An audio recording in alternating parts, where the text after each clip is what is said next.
question. Nick says, "Hey Dutch, was just wondering if you had any road stories about Hacksaw Jim Duggan. Did you ever wrestle or travel with him? Ho, thanks."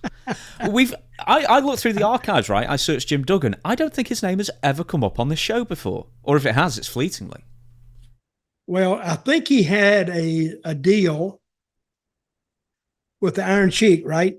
In WWE? Yeah, WWF? they were both pulled over in like New Jersey Turnpike or something, and they were feuding at the time, and Iron Sheik had a bit of the A to Z gimmick, brother. Well, they both had that.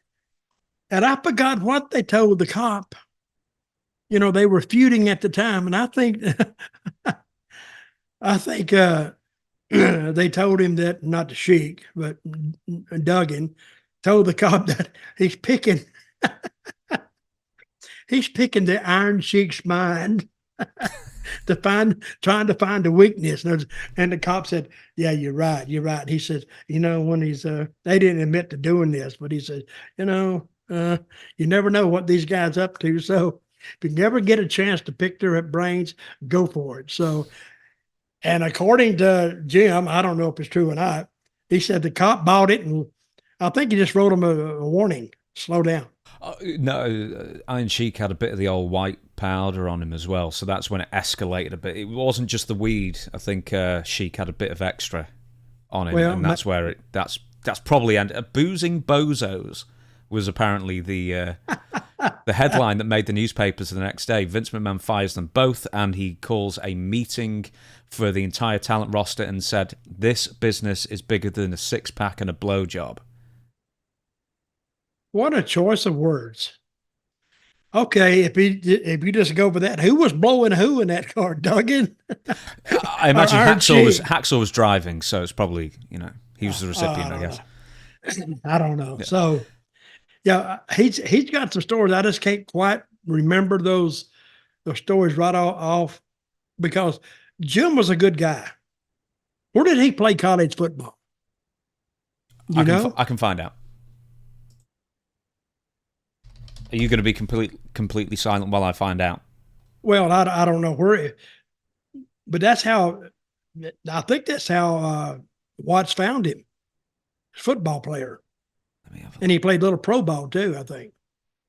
New York State High School, and then he played football for Southern Methodist University, SMU. SMU in Dallas. So, well, he was a good football player.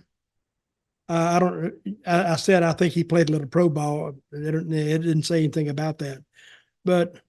And Watts was what we say sometimes, he was queer for big guys. He loved those big guys. All his guys were big.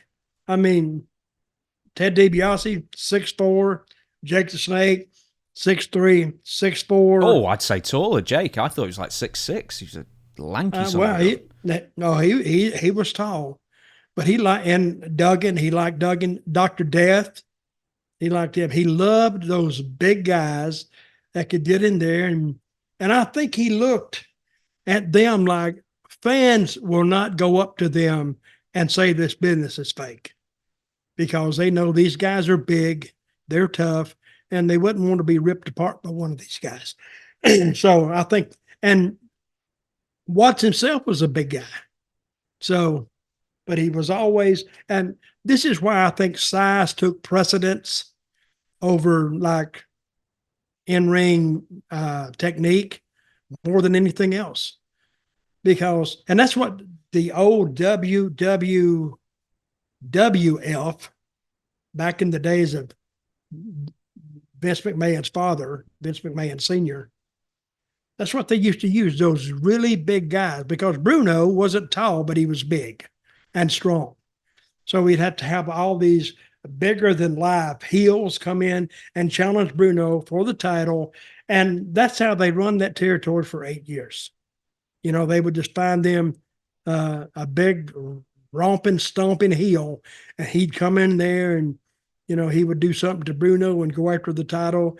And then they'd take it once or twice to Madison Square Garden, and they'd be done with it.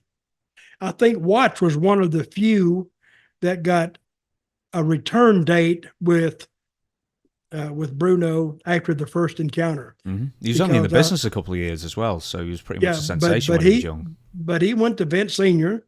because he was thinking like a promoter. He said, you need to bring that back, or he may have told him this before the match started. So they worked it, and they sold out both times.